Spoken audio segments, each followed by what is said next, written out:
Welcome to the deep dive.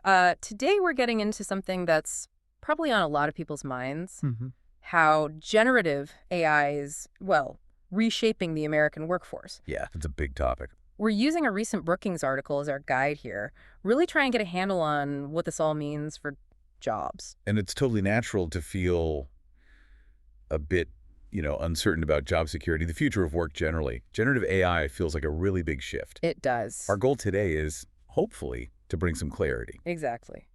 So our mission for this deep dive is pretty straightforward.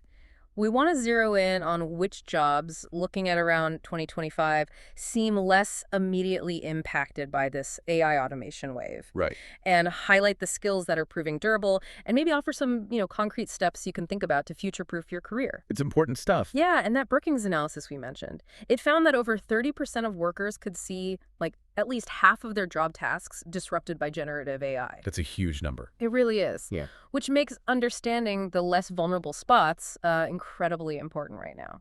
And what's really interesting here, I think, is that this isn't quite the same automation story we've seen before. How so? Well, historically, automation often focused on routine, manual labor, blue-collar work. Mhm. But generative AI, it's tackling cognitive and non-routine tasks. Stuff that requires thinking, planning. Exactly. Often in middle to higher paying jobs that maybe people thought were relatively safe from this kind of thing. Okay, so let's unpack that. Let's really get into which jobs seem to be maybe weathering this initial generative AI storm a bit better. Right. So based on that Brookings look at the OpenAI data, Hmm. one of the maybe slightly surprising findings is that sectors with a lot of manual hands-on blue-collar work, they currently face the least exposure. Interesting. So the physical jobs.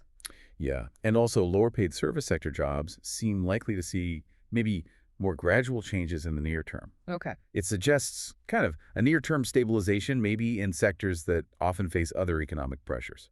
Because Gen AI is focusing its disruption elsewhere for now. Mhm. It's a bit of an unexpected dynamic. So when we talk about these areas, we're thinking about jobs needing that physical presence. Hands-on skills. Precisely. The article doesn't give an exhaustive list, but we can get the idea, right? Construction workers, plumbers, electricians, people doing hands-on repairs. Exactly, those kinds of roles. And in the service sector, think about jobs that really demand that in-person interaction, real-time responsiveness. Like home health aides, maybe? Certain restaurant staff? Hmm? Personal care assistants? Yes, those are good examples.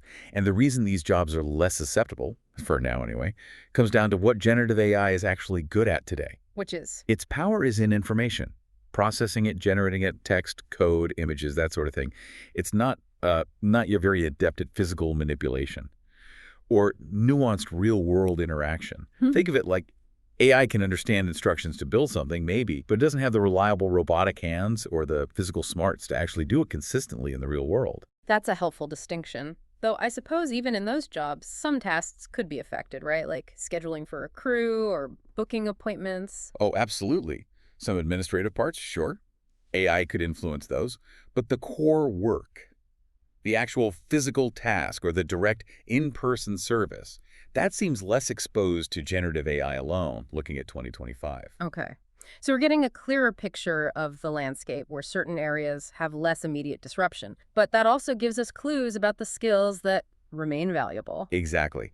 Which connects directly to what you, listening, are probably thinking about: how do I navigate this? Right. So previous tech shifts often favored non-routine skills, right? We called it skill bias change, tech-boosted demand for skilled workers.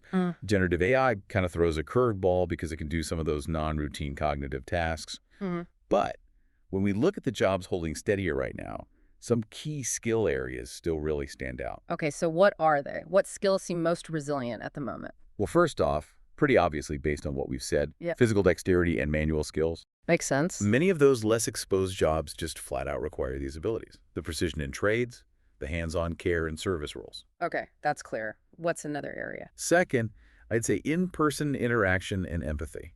Real human connection. Now, the Brookings article notes AI can project empathy, its perceived trait. But that genuine rapport, the trust built between, say, a nurse and a patient, or a social worker and a client, Yeah, that's different. that human touch still really, really matters in a lot of fields. Mhm. Healthcare, social services, many customer-facing roles. Absolutely. Okay, and a third one. And third, complex problem solving, especially in unpredictable physical environments. Ah, okay. Think about a construction site manager dealing with unexpected issues, or an EMT arriving at a chaotic scene. AI isn't great with that kind of novel, unstructured physical world stuff.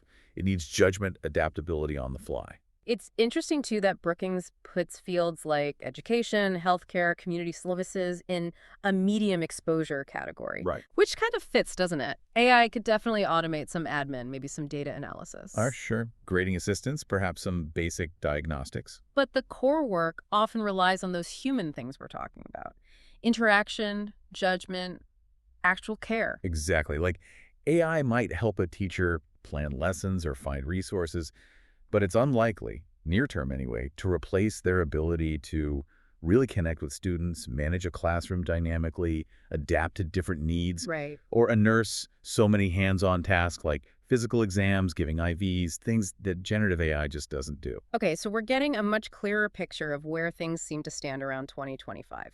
Let's get down to practicalities then. What actionable advice can we offer listeners who want to, future-proof their careers a bit? Yeah, this is where understanding these trends really becomes useful. If you're aiming for career resilience against AI, focusing on developing and really strengthening those less easily replicated human skills is probably key. So give us some concrete steps people could take. Okay. First, I'd say actively work on your interpersonal and emotional intelligence skills. EQ, basically. Communication, empathy. Yeah, active listening, collaboration, leadership potential, handling tricky customer interactions, providing genuine care. These are vital pretty much anywhere you have teamwork or deal with people. That makes sense for almost any job, really. It really does. Yeah. Second, if it fits your interests or abilities, consider developing expertise in fields needing that physical presence and manual dexterity. Like the trades, healthcare support. Exactly. Skilled trades, hands-on healthcare roles, maybe certain areas of logistics or transportation.